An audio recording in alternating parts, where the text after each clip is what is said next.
दोस्तों, द्वापर युग की वैसे अनेक कथाएं हैं जिन्हें हम बचपन से सुनते आ रहे हैं, लेकिन उनके पीछे का असली सच आज भी बहुत कम लोग जानते हैं। उन्हीं में से एक है भगवान श्री कृष्ण द्वारा गोपियों के वस्त्र चुराने की लीला। यह बात तब की है जब कड़ाके की ठंड पड़ रही थी।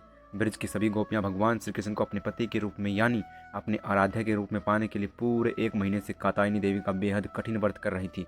वे हर दिन सुबह सुबह कड़कती ठंड में यमुना नदी के पवित्र जल में स्नान करने जाती थी, लेकिन वे एक ऐसी भूल कर रही थी जो शास्त्रों के अनुसार वर्जित थी। वे बिना वस्त्रों के यानी निर्वस्त्र होकर नदी में स्नान करती थी। एक सुबह सभी गोपियां अपने वस्त्र किनारे रखकर यमुना के गहरे पानी में स्नान कर रही थी। तभी वहां नटखट कन्हैया आते हैं। वे चुपचाप किनारे पर रखे सभी गोपियों के वस्त्र समेटते हैं और पास स्थित एक विशाल कदम के पेड़ पर जाकर बैठ जाते हैं। जब गोपियां बाहर आने लगती हैं तो उन्हें अपने वस्त्र नहीं मिलते।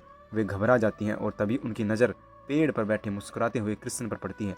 गोपियां लज्जित होकर पानी में छिप जाती हैं और अपने वस्त्र वापस मांगती हैं। यहाँ पर कहानी में सबसे बड़ा मोड़ आता है। कृष्ण गोपियों से कहते हैं, हे गोपियों, तुमने बिना वस्त्र के नदी में स्नान करके जल के देवता वरुण देव का अपमान किया है। यह एक गंभीर पाप है। शास्त्रों के अनुसार बहती हुई नदी या पवित्र जलाशयों में कभी भी निर्वस्त्र होकर स्नान नहीं करना चाहिए, क्योंकि जल में अनेक जीव होते हैं और प्रकृति के देवता हर पल हमें देख रहे होते हैं। श्री कृष्ण ने गोपियों को समझाया कि अपनी भूल को स्वीकार करो और जल से बाहर आकर अपने वस्त्र ग्रहण करो। अब सुनिए इस कथा का सबसे गहरा आध्यात्मिक रहस्य। गोपी कोई साधारण स्त्रियां नहीं थी, वे उच्च कोटि की आत्माएं थी और श्री कृष्ण साक्षात परमात्मा थे।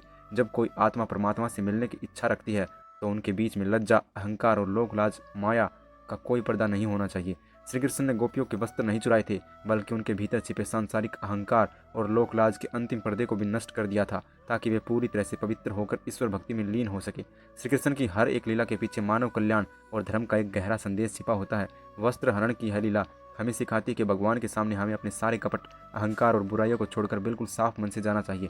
दोस्तों, क्या आप इस दिव्य कथा के पीछे का ये असली कारण पहले जानते थे? कमेंट में जय श्री कृष्ण लिखकर अपनी श्रद्धा जरूर व्यक्त करें। सनातन धर्म के ऐसे ही अद्भुत और ज्ञानवर्धन रहस्यों के लिए हमारे चैनल को सब्सक्राइब करना ना भूलें।